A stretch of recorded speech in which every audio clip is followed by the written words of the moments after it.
ونشهد أن لا إله إلا الله وحده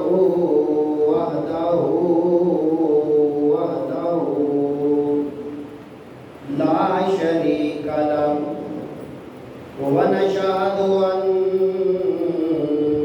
سيدنا ومولانا وملجانا ومأوانا محمد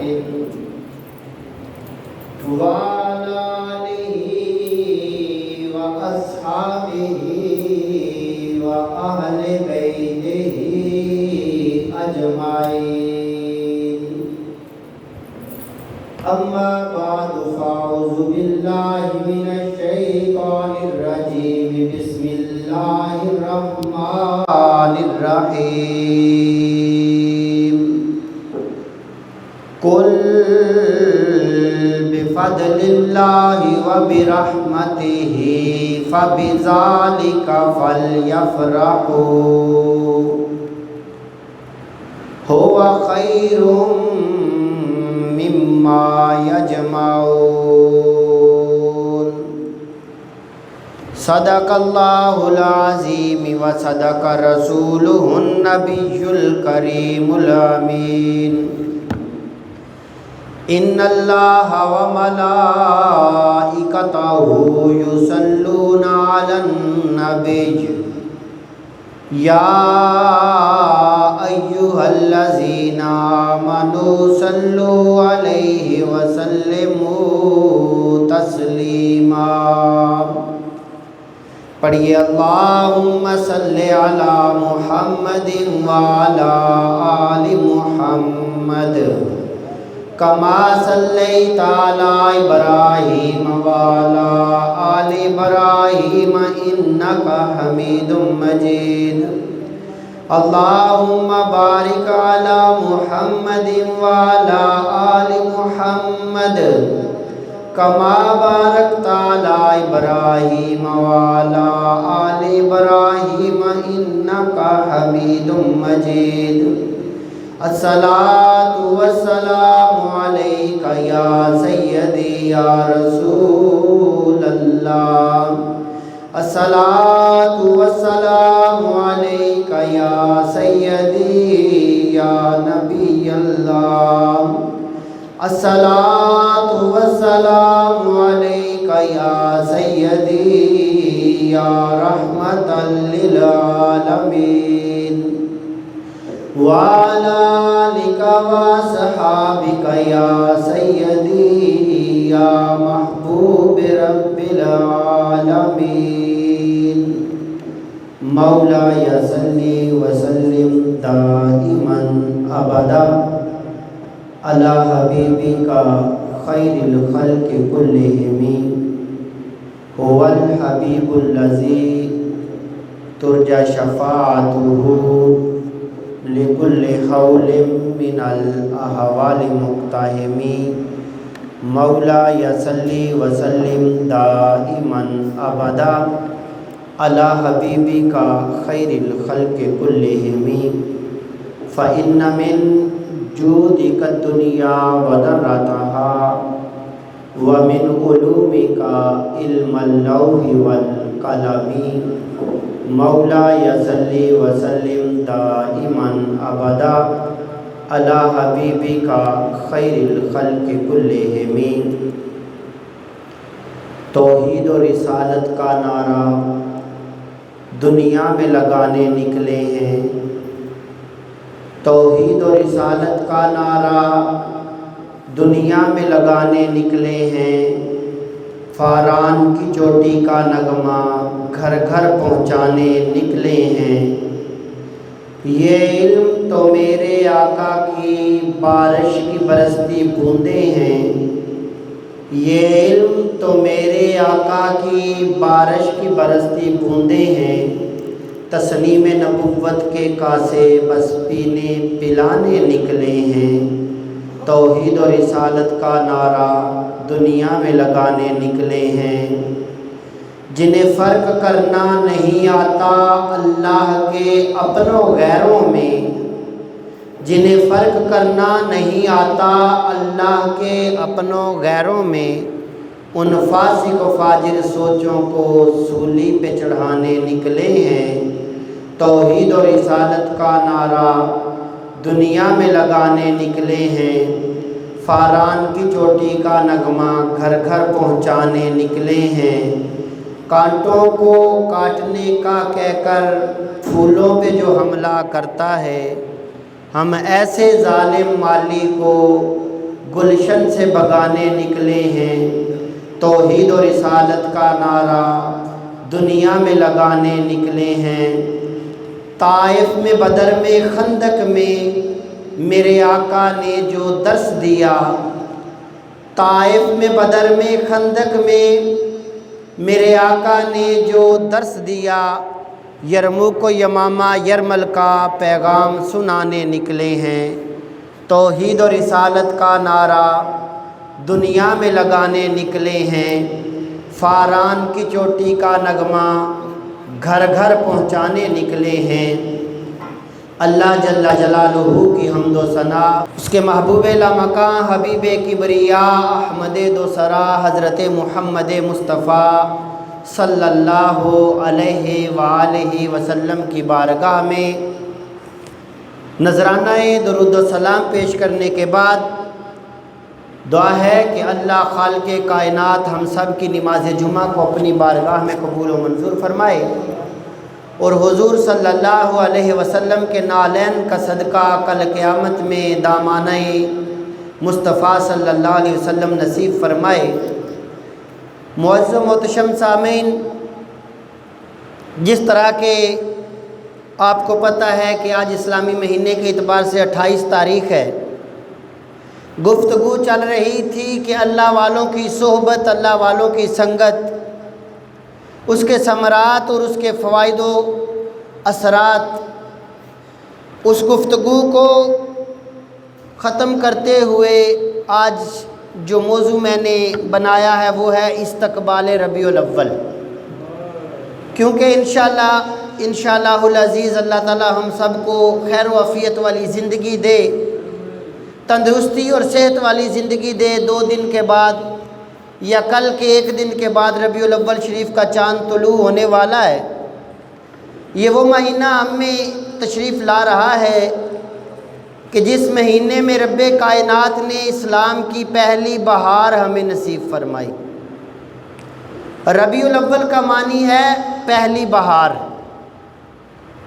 ربیع کا مطلب ہوتا ہے بہار، اول کا مطلب ہوتا ہے پہلی، یعنی کہ میرے مصطفیٰ کریم صلی اللہ علیہ وسلم کی تشریف آوری پہ دنیا میں بہار آ گئی۔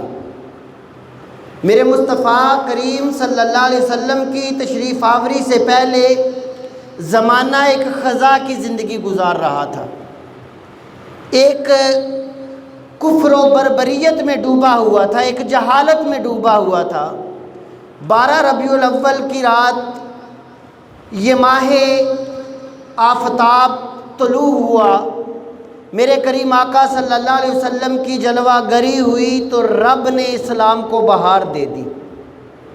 وہ اسلام جو کفر میں اور اندھیروں میں ڈوبا ہوا تھا، اس کریم کے تشریف آوری سے ایک بے مثال اور بے مثل دین بن گیا۔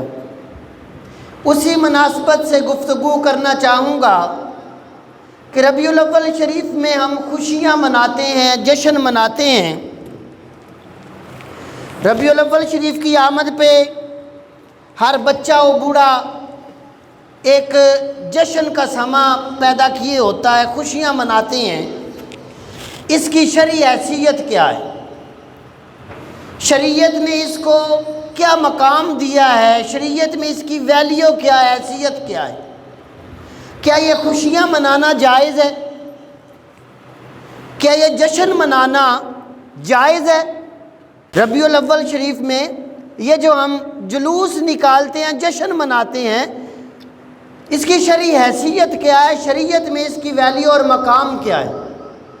رب کائنات نے قرآن مجید فرقان حمید میں فرمایا، کل محبوب فرما دیجئے بفضل اللہ و برحمتہ، کہ جب لوگوں تمہیں اللہ کا فضل اور رحمت مل جائے، کیا فرمایا؟ کل، کہ محبوب آپ انہیں فرما دیجئے بفضل اللہ و برحمتہ، کہ جب تمہیں رب کا فضل اور رحمت ملے۔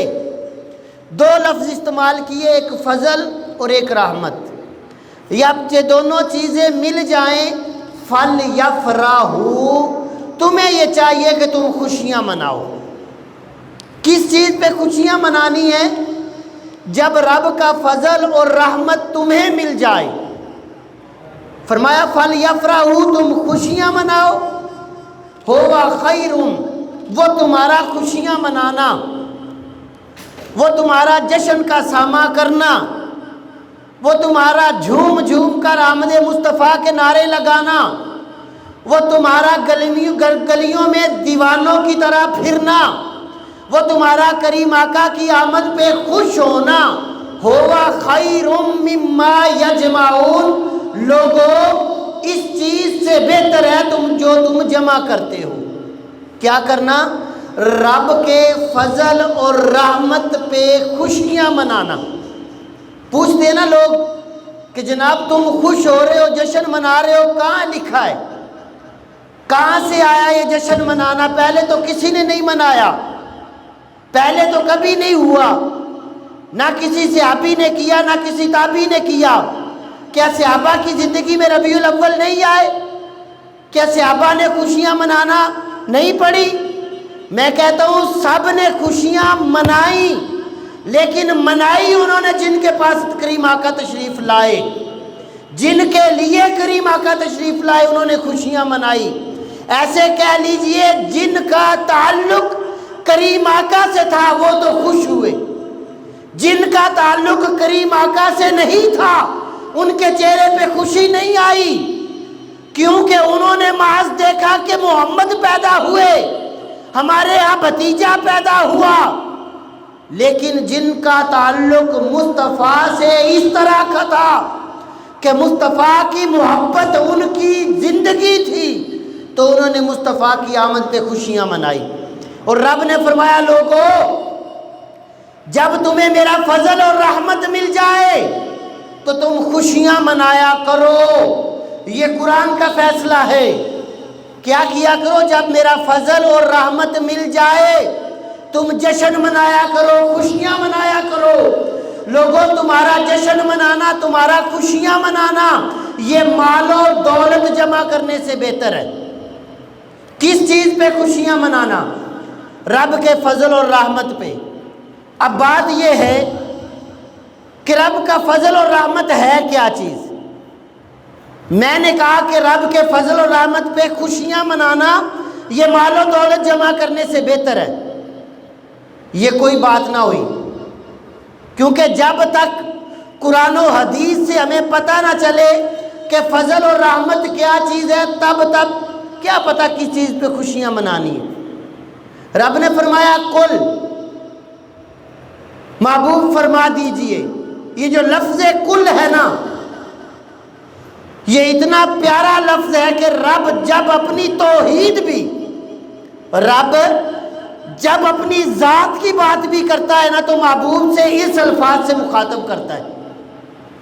مثال کے طور پہ سورہ اخلاص ہے، سب کو آتی ہوگی، قل هو اللہ احد، یہ سورہ اسے توحید بھی کہا جاتا ہے، سورہ اخلاص بھی کہا جاتا ہے، یعنی کہ اس میں خدا کی توحید، خدا کی وحدانیت، خدا کی یکتانیت کا ذکر ہے۔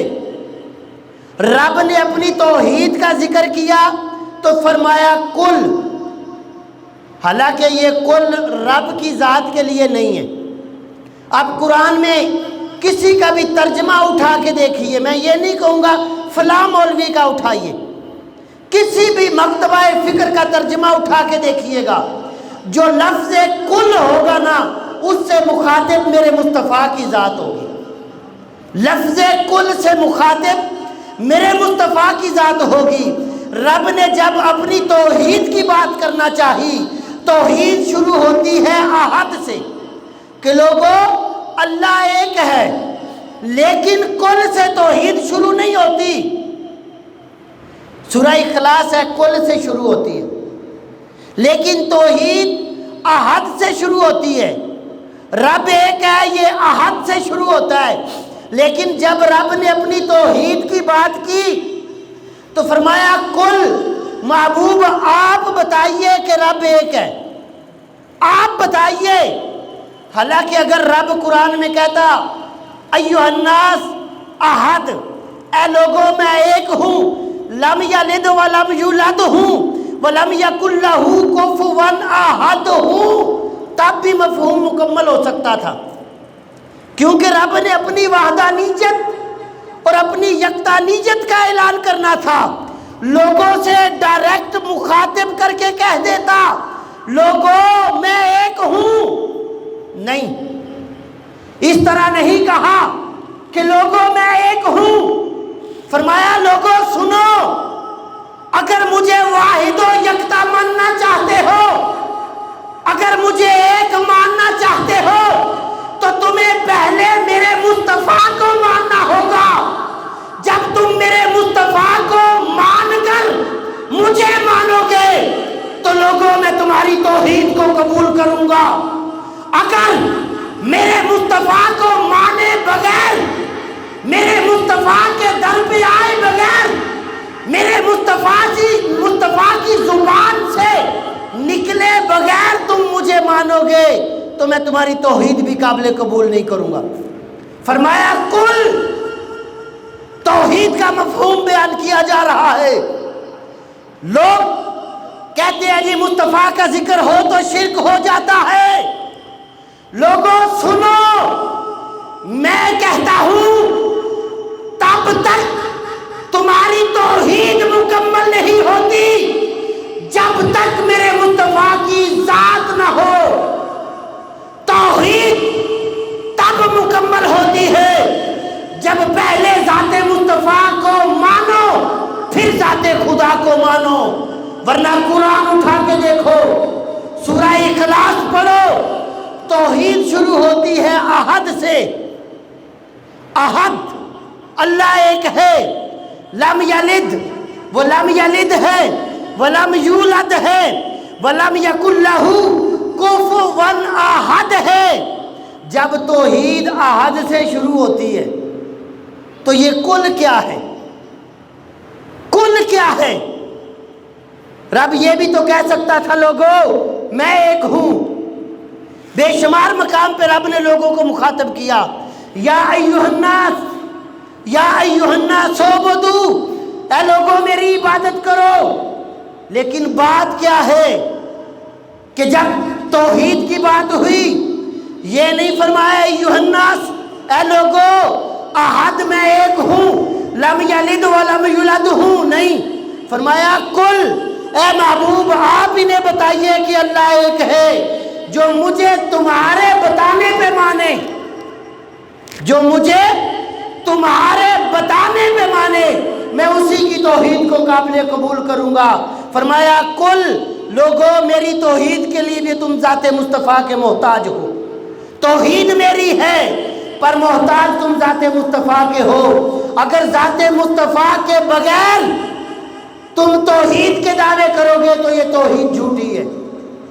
جو بات میں کرنا چاہتا ہوں، جب بھی کسی ضروری حکم کا رب نے حکم دیا تو لفظ کل سے آغاز کیا۔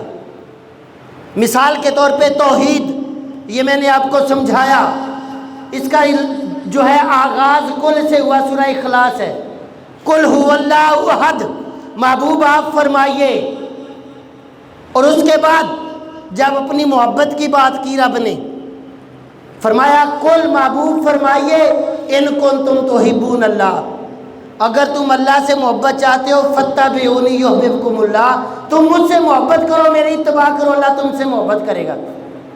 اپنی توحید کا ذکر بھی کل سے شروع کیا، اپنی محبت کا ذکر بھی کل سے شروع کیا، اور فرمایا قل ان صلاتی و نسکی۔ جب اپنی عبادت کا ذکر کیا نا کہ لوگوں میری عبادت، اس کا ذکر بھی کل سے کیا۔ فرمایا کل ان صلاتی و نسکی و محیای و مماتی للہ رب العالمین، کہ لوگوں کہو کہ میری نمازیں، میرے روزے، میری عبادت اللہ کے لیے ہے۔ جب عبادات کا ذکر کیا تب بھی لفظ کل سے کیا، اور بھی یہ بتایا کہ لوگوں اگر دین کے اصول سیکھنا چاہتے ہو، اگر دین کے قانون سیکھنا چاہتے ہو، اگر دین کے طریقے سیکھنا چاہتے ہو، پہلے میرے مصطفیٰ سے اپنا تعلق قائم کرو، پہلے میرے مصطفیٰ کے در پہ آؤ، میرے مصطفیٰ کو تسلیم کرو، پھر تمہیں دین کے طریقے ملیں گے، پھر تمہیں توحید ملے گی۔ فرمایا قل بفضل اللہ، جس طرح اپنی توحید کا ذکر کل سے کیا، اپنی محبت کا ذکر کل سے کیا، اپنی عبادات کا ذکر کل سے کیا۔ 3 آیتیں میں نے پڑھی، پھر سے سمجھاؤں۔ توحید قل هو اللہ احد، یہ سورہ اخلاص ہے، اور اسے سورہ توحید بھی کہتے ہیں۔ جو سورہ توحید ہے، توحید کا ذکر شروع ہوتا ہے احد سے۔ قل یہ اضافی لفظ ہے، مفسرین سے پوچھ لیں، توحید شروع ہوتی ہے احد سے۔ احد لم یلد ولم یولد، قل سے مراد مصطفیٰ کی ذات مخاطب ہے۔ محبت کی بات ہوئی، فرمایا قل ان کنتم تحبون اللہ، رب کہہ سکتا تھا ان کنتم تحبون اللہ، اگر تم اللہ سے محبت کرنا چاہتے ہو فاتبعونی یحببکم اللہ، تم میرے محبوب کی اتباع کرو، اللہ سے محبت ہو جائے گی۔ نہیں، فرمایا قل، محبوب آپ انہیں بتائیے، آپ بتائیے، کیونکہ میں بات آپ کی طرف لانا چاہتا ہوں یا رسول اللہ، یا مصطفیٰ کریم، بات آپ کی طرف لانا چاہتا ہوں۔ قل، آپ انہیں فرمائیے ان کنتم تحبون اللہ، یعنی کہ اخلاص بھی کل سے شروع ہوا، محبت بھی کل سے شروع ہوئی، عبادت کی بات ہوئی۔ فرمایا قل ان صلاتی و نسکی، محبوب انہیں بتائیے کہ میری نمازیں بھی اللہ کے لیے ہیں، میرے روزے بھی اللہ کے لیے ہیں۔ رب یہ بھی کہہ سکتا تھا ان صلاتی و نسکی و محیای و مماتی للہ، لوگوں میری نمازیں، میرے روزے، میرا جینا مرنا سب اللہ کے لیے ہے۔ نہیں، فرمایا کل، محبوب آپ فرمائیے، آپ جب آپ کی زبان سے سن کے، آپ سے سن کے مجھے مانیں گے نا، تو پھر میں ان کی توحید بھی قبول کروں گا، ان کی عبادت بھی قبول کروں گا، ان کی محبت بھی قبول کروں گا۔ یعنی کہ یہ لفظ کل اتنا ضروری ہے کہ جب بھی رب نے قرآن میں کسی ضروری بات کا ذکر کیا تو لفظ کل سے کیا۔ اور جو میں نے آیت پڑھی اس میں رب نے فرمایا کل، محبوب فرما دیجئے بفضل اللہ و برحمتہ، کہ جب تمہیں اللہ کا فضل اور اس کا رحمت مل جائے، کیا ملے؟ رب کا فضل اور اس کی رحمت۔ کیونکہ مسجد میں آئے نا تو میں خطاب کروں شعلہ بیانی کے ساتھ، سن کے جانا مقصد نہیں ہے، بات کو سمجھنا اور دل میں بٹھانا مقصد ہے، ورنہ میں تو خطاب کروں گا ہی کروں گا، کیونکہ میری تو ڈیوٹی ہے ممبر پہ بیٹھ کے زور لگانا، نوکر ہونا، ہوکا دینا ڈیوٹی ہے، بات سمجھنا مقصد ہے۔ کسی بھی لازمی بات کا جب ذکر کیا تو اسے کل سے شروع کیا۔ اور یہ جو میں نے آیہ کریمہ پڑھی، رب نے فرمایا کل، محبوب فرما دیجئے بفضل اللہ و برحمتہ، کہ لوگوں جب تمہیں رب کا فضل اور اس کی رحمت ملے، فَلْيَفْرَحُوا، تو کیا کرو؟ تم خوشیاں مناؤ۔ کیا کرو؟ خوشیاں مناؤ۔ یار میں اتنی دیر سے زور لگا رہا ہوں، آپ میرا ساتھ بھی نہیں دے سکتے یار۔ جب رب کا فضل اور رحمت تمہیں مل جائے تو کیا کرو؟ کیونکہ استقبال ربیع الاول ہے، استقبال ربیع الاول ہے۔ آج 28 تاریخ ہوگی، چاند کی، ربیع الاول کا چاند طلوع ہونے والا ہے، مسلمانوں کے لیے خوشیوں کا مہینہ آنے والا ہے۔ فرمایا کل بفضل اللہ و برحمتہ، لوگوں جب تمہیں رب کا فضل اور رحمت مل جائے فَلْيَفْرَحُوا، تم کیا کرو؟ خوشیاں مناؤ۔ اب بات یہ ہے کہ رب نے فرمایا کہ جب تمہیں میرا فضل اور رحمت مل جائے تم خوشیاں مناؤ۔ ہم ربیع الاول میں خوشیاں مناتے ہیں، خوشیاں مناتے ہیں، یہ ایمان کا تقاضا ہے، منانا بھی چاہیے۔ کسی کے ہاں بیٹا پیدا ہو نا، جب سال بعد وہ تاریخ آتی ہے تو لاکھوں روپے خرچ کیے جاتے ہیں کہ اس دن ہمارے یہاں ہمارا بیٹا پیدا ہوا تھا۔ کسی کی شادی ہو معاشرے میں، سال بعد وہ شادی کا دن آئے جشن منایا جاتا ہے۔ کیوں؟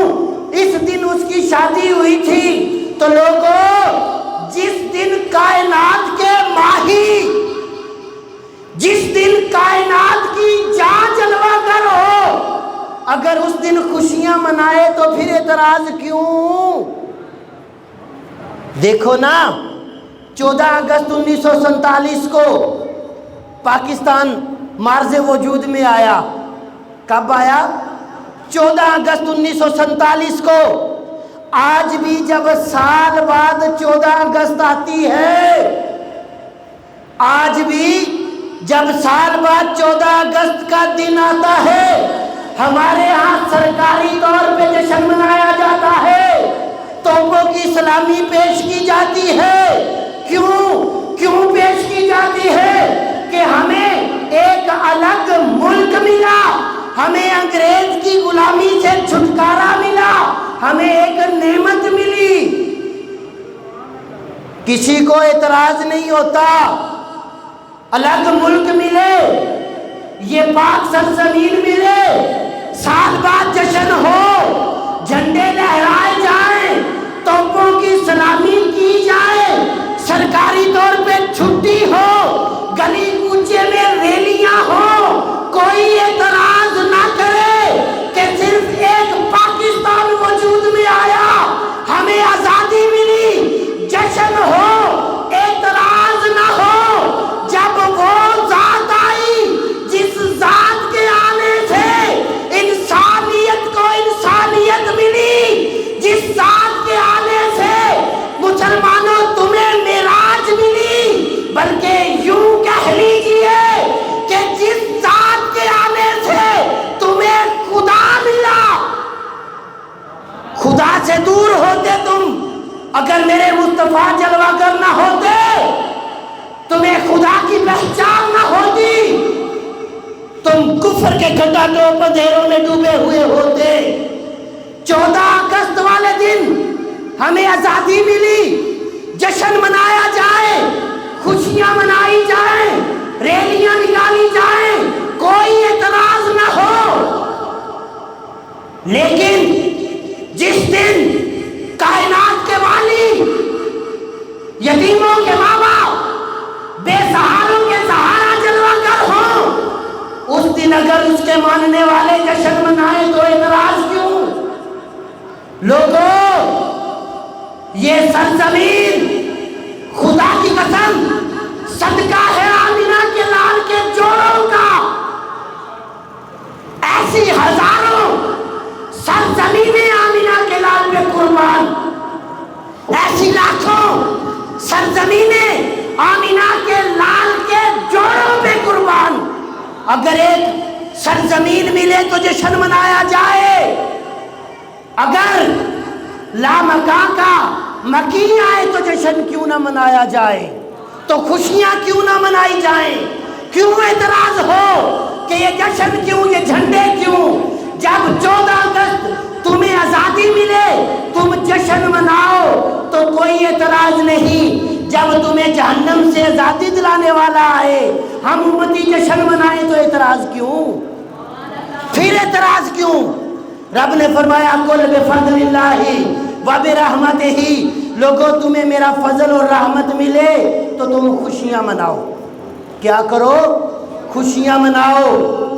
اب یہ سرزمین پاکستان ہمارے لیے رحمت ہے، رحمت ہے۔ کہ یہاں ہم اپنی زندگی مرضی سے زندگی گزار سکتے ہیں، اپنے رب کی عبادت بغیر کسی حیل و حجت کے کر سکتے ہیں جس مقصد کے لیے لی گئی تھی۔ لیکن آج اس کا مقصد الٹا ہے۔ یہ میرا موضوع نہیں ہے، یہ رحمت ہے۔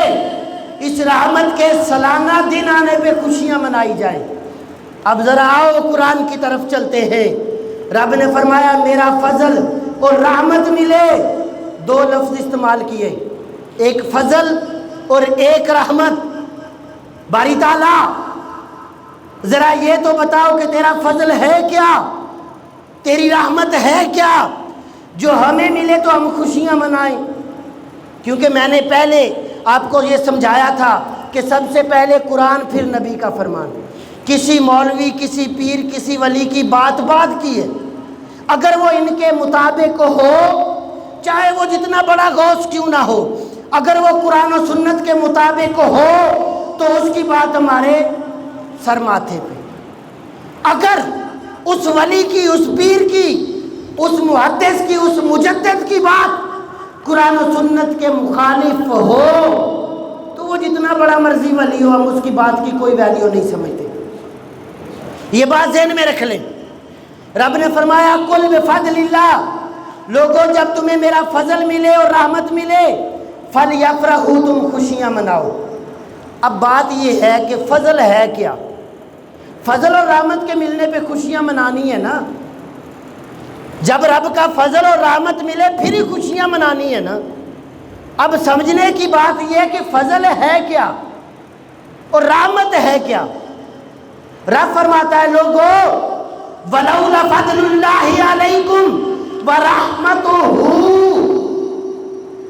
لوگوں اگر تم پہ میرا فضل نہ ہوتا، وَرَحْمَتُهُ، اور میری رحمت نہ ہوتی، لَاتَّبَعْتُمُ الشَّيْطَانَ إِلَّا قَلِيلًا، لوگوں تم میں سے بہت سارے لوگ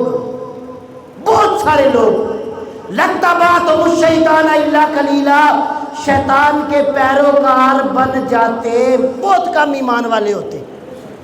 اب کون ہم میں تشریف لایا تو ہم شیطان کے پیروکار بننے سے بچے۔ وَلَوْلَا فَضْلُ اللَّهِ عَلَيْكُمْ، لوگوں اگر تم پہ اپنے رب کا فضل نہ ہوتا، مفسرین فرماتے ہیں لوگوں اس جگہ پہ جو رب نے فضل کا لفظ استعمال کیا ہے، اس فضل سے مراد میرے مصطفیٰ کی ذات ہے۔ اگر میرے مصطفیٰ ہم میں جلوہ گر نہ ہوتے تو ہم گمراہ ہو کر شیطان کے پیروکار بن جاتے۔ وَلَوْلَا فَضْلُ اللَّهِ عَلَيْكُمْ وَرَحْمَتُهُ، اور رحمت سے مراد بھی میرے مصطفیٰ کی ذات ہے۔ فضل اور رحمت سے مراد میرے مصطفیٰ کی ذات ہے۔ اگر میرے مصطفیٰ جلوہ گر نہ ہوتے تو انسان آج گمراہی میں زندگی گزار رہا ہوتا۔ فرمایا میرے مصطفیٰ کی ذات فضل اور رحمت بن کے تم میں جلوہ گر ہوئے تو تمہیں ہدایت ملی۔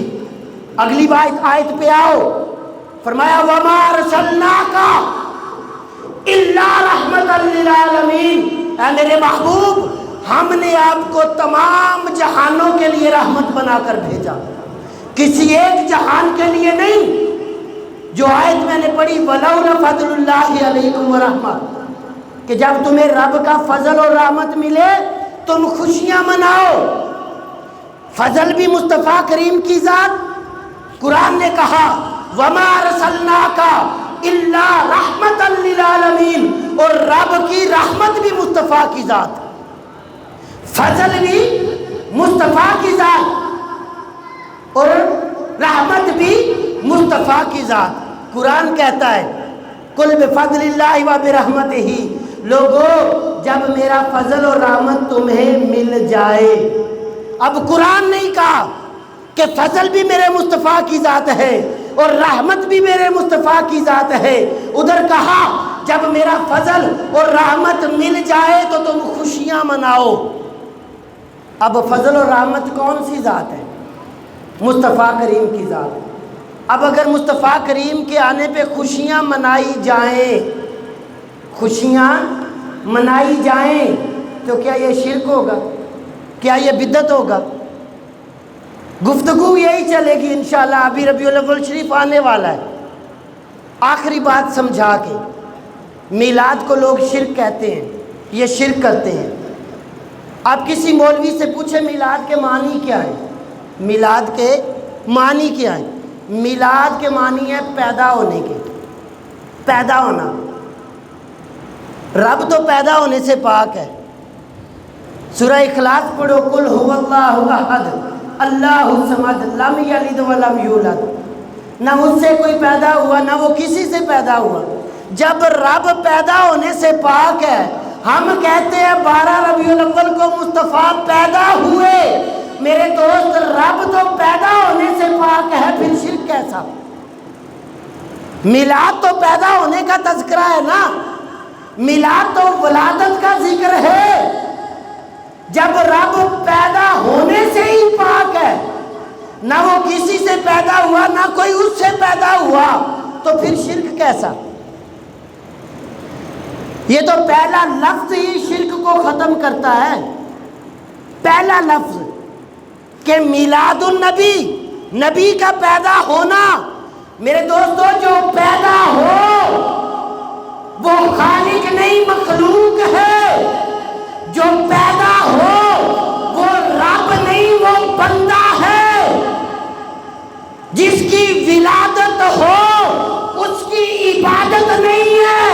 ہم یہ بتاتے ہیں، ہم اس کا میلاد مناتے ہیں جو پیدا ہوا ہے. اور جب پیدا ہوا ہے تو پھر شرک تو ختم ہو گیا نا. جو پیدا ہو وہ رب نہیں ہے، وہ مخلوق ہے. جو پیدا ہو وہ خالق نہیں ہے، وہ بندہ ہے. تو پھر شرک کیسا یار میلاد کا ذکر کرنے میں؟ شرک کیسا ہے؟ کوئی شرک؟ عقیدہ توحید تو یہ ہے کہ رب پیدا ہونے سے پاک ہے. سورہ اخلاص پڑھو، کسی سے بھی پوچھ لو. توحید کا ذکر یہ ہے، لم یلد ولم یولد. نہ رب کسی سے پیدا ہوا نہ رب سے کوئی پیدا ہوا. جب ہم کہتے ہیں کہ 12 ربیع الاول کو نبی پیدا ہوئے، تو نبی کا پیدا ہونا ہی شرک ختم کرتا ہے. جب نبی پیدا ہوئے اس کے بعد کوئی جتنے بھی اعلیٰ مقام پہ چلے جائے وہ خدا نہیں ہو سکتا. وہ خدا نہیں ہو سکتا. یہی ربیع الاول شریف کا مقصد ہے کہ لوگوں صورت کو بھی مانو اور سیرت کو بھی مانو. پہلے صورت ہے، پہلے پیدا ہونا ہے. بات سے سمجھاتا ہوں آپ کو. میں بیٹھا ہوں یہاں، میری ایک صورت ہے، میرا ایک سکیچ ہے، ہائٹ ہے. پھر اس کے بعد میرا کردار ہے. پہلے وجود کو ماننا پڑے گا، پھر کردار کو ماننا پڑے گا. تم سیرت کو بھی مانو، لیکن سیرت ماننے سے پہلے اس سیرت والے کی صورت کو مانو. جب صورت کو مان کر سیرت کو مانو گے تو پھر تم نے غلامی کا حق ادا کیا ہے. پہلے اس کی صورت کو مانو کہ وہ پیدا ہوا. پیدا ہونے کے بعد اس نے 40 سال کی زندگی گزاری. وہ جو 40 سال کی زندگی ہے وہ تمہارے لیے سیرت ہے. پہلے صورت کے تذکرے کرو، پھر سیرت کے تذکرے کرو. دعا ہے کہ اللہ خالق کائنات ہمیں مصطفیٰ کریم صلی اللہ علیہ وسلم کی آمد پہ خوشیاں منانے کی، اور صحیح معنوں میں، صحیح معنوں میں یہ بات بھی ذہن میں رکھنا کہ ہمارے ہاں خوشیاں اتنی آگے نکل جاتی ہیں کہ وہ اپنی اصل حقیقت سے بدل جاتی ہیں. میں مثال سے سمجھاتا ہوں، کیونکہ ربیع الاول شریف آ رہا ہے. ہر سال دیکھتے ہیں لنگر بانٹا جاتا ہے. رزق کی تکریم یہ ضروری ہے، لازم ہے. رزق کی عزت و تکریم یہ لازم ہے. لیکن ہمارے کیا ہوتا ہے، ربیع الاول کا جلوس شریف جا رہا ہے، چھت پہ چڑھتے ہیں، وہ رزق ہوتا ہے، اس طرح چلا چلا کے مارتے ہیں. کسی نے پکڑ لیا، کسی کے پاؤں کے نیچے آ گیا. روٹی کا ایک ٹکڑا گیڑا پڑا تھا، ابن ماجہ شریف کی حدیث ہے، ایک ٹکڑا گرا ہوا تھا، کریم آقا تشریف لائے، اٹھایا، فرمایا عائشہ رزق کی عزت کیا کرو، رب جب یہ کسی سے چھین لیتا ہے نا انہیں واپس نہیں دیتا۔ دیکھو رات کے تخت نشین، صبح کے ہم نے بھکاری دیکھے ہیں آپ کے سامنے، جن کے نام کی طوطی بولا کرتی تھی، ایک ایک روٹی کو ترستے ہیں۔ خدا کے لیے لنگر تقسیم کرو، میں یہ نہیں کہتا نہیں کرو، لیکن اس کی تکریم اور عزت بھی کرو۔ میں آپ لوگوں سے ایک گزارش کرنا چاہتا ہوں، ہر سال بھی کرتے ہیں ہم کہ جس نے لنگر دینا ہو نا ربیع الاول کے جلوس کو، تو وہ جامعہ مسجد شیر ربانی میں ہمارے جلوس کا اختتام ہوتا ہے، وہاں دعا ہوتی ہے، تو اپنا سارا لنگر وہاں لے آیا کریں۔ مسجد میں ہم لوگوں کو بٹھائیں گے، بٹھا کر کھلائیں گے۔ میں نے دیکھا ہے چھتوں سے گراتے ہیں رزق، اور انشاءاللہ اس سال ہمارا جو جلوس کا شیڈول ہوگا نا وہ کسی کے ڈیرے پہ نہیں ہوگا، لنگر کے لیے ہم کسی کے ڈیرے پہ نہیں جائیں گے۔ جس نے لنگر دینا ہے وہ جہاں پہ ہمارا اختتام ہوگا وہاں لے آئے، چاہے جو بھی ہو، کوئی بھی ہو۔ اور یہ آپ لوگوں نے ہمارا ساتھ دینا ہے، اس مشن میں ساتھ دینا ہے، جتنا اچھا لنگر ہو۔ کوئی تمہارے لیے کوفتے ہی کیوں نہ بنا لے لنگر میں، انہیں کہو بھائی اگر ہمیں لنگر کھلانا ہے جہاں پہ ہماری اختتامی دعا ہوگی وہاں لے کے آؤ، ہم وہاں کھائیں گے۔ یار ایک نان کی خاطر، تھوڑے سے حلیم کی خاطر تم اس ڈسپلن کو توڑ دیتے ہو۔ جو ذات تمہیں ڈسپلن دینے آئی اس کی سیرت تمہیں نظر نہیں آتی۔ ہم لنگر کے انکاری نہیں ہیں، لیکن لنگر کی بے ادبی کے قائل بھی نہیں ہیں۔ جس نے لنگر دینا ہو، سن رہے ہو آپ ساتھی جو دینا چاہتے ہیں، لنگر دیں، لیکن جہاں پہ ہمارے جلوس کا اختتام ہوتا ہے جامعہ مسجد شیر ربانی، وہاں لے آئیں۔ سبھی ساتھی وہاں دعا کے لیے کھڑے ہوتے ہیں، انہیں بٹھایا جائے، بٹھا کے لنگر کھلایا جائے، دعا کی جائے اللہ کے حوالے۔ اس میں کوئی غلط بات تو نہیں ہے نا، لنگر کی بے ادبی بھی نہیں ہوگی۔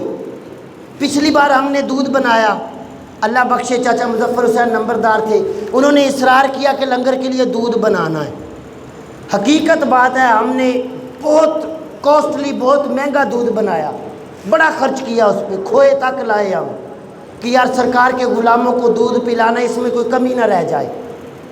لیکن ہوا کیا، میں نے آنکھوں سے دیکھا، دودھ کا گلاس لیا، ساتھ دیوار پہ پھینک دیا، ساتھ لے کر تھوڑی دیر چلے، آگے نالی میں گرا دیا۔ یار اگر تم نے پینا ہی نہیں ہے تو لیتے کیوں ہو؟ پینا ہی نہیں ہے تو نہ لو، گراتے کیوں ہو؟ اس سے پچھلی بار ہم نے کھیر بنائی، اسی طرح لوگوں نے کیا، کھیر لی، پلیٹ تھی، ڈسپوزیبل پلیٹ تھی، دیواروں پہ رکھ کے چلے گئے۔ یہ بے ادبی نہیں تو اور کیا ہے؟ کریم تو فرماتے ہیں یہ رزق جب کسی سے رب چھین لیتا ہے اسے واپس نہیں دیتا، اس کی قدر کرو۔ لیکن ہم اس نبی کی صورت اور سیرت کے تذکرے کرنے کے لیے نکلتے ہیں، ہمیں نبی کی سیرت نظر نہیں آتی کہ وہ تو اس رزق کی تکریم اور عزت کا ہمیں حکم دیتا ہے، ہم اسے گلیوں میں گرا رہے ہیں، ہم اس کی بے ادبی کر رہے ہیں، ہم چھتوں پہ چڑھ پہ لوگوں کو جوس کے ڈبے مار رہے ہیں۔ یہ کون سے نبی کی صورت اور سیرت کا ہم تذکرہ کر رہے ہیں؟ یہ کس نبی کی میلاد کے تذکرے ہو رہے ہیں؟ یارو جو نبی تمہیں ایک ڈسپلن اور تمہیں ایک طریقہ کار دینے آیا ہے، اس نبی کی ولادت کے تذکرے کر رہے ہو اور یہ طریقہ اپنا رہے ہو۔ یہ کوئی طریقہ نہیں ہے نبی کی میلاد کے تذکروں کا، یہ کوئی ڈسپلن نہیں ہے۔ خدا کے لیے، خدا کے لیے ہمارے عقیدے پہ انگلیاں اٹھانے کے لوگوں کو موقع نہ دیا کرو، یہ بڑا سچا اور سچا عقیدہ ہے، لیکن اس میں غلط رسومات کو داخل نہ کرو۔ اگر آپ لوگوں نے لنگر دینا، یا مساجد میں محفلیں ہوتی ہیں، جامعہ مسجد میں بھی ہوتی ہے، اللہ والی میں بھی ہوتی ہے، اور شیر ربانی مسجد میں بھی ہوتی ہے، آپ وہاں لنگر دیں۔ جو قدر ہی نہیں کرتے انہیں دینے کا فائدہ کیا ہے؟ بے قدروں کو رزق نہیں دیا جاتا ہوتا۔ خدا کے لیے احتیاط کیا کرو لنگر کی بے ادبی سے۔ ہمارا کام ہے بس آپ لوگوں کو کہنا، آپ پہ زبردستی نہیں کر سکتے ہم۔ یہ آپ لوگ سوچیں کہ جس نبی کی صورت کی خاطر ہم لنگر دے رہے ہیں، اس کی سیرت بھی یہ ہے کہ لنگر کی قدر کریں۔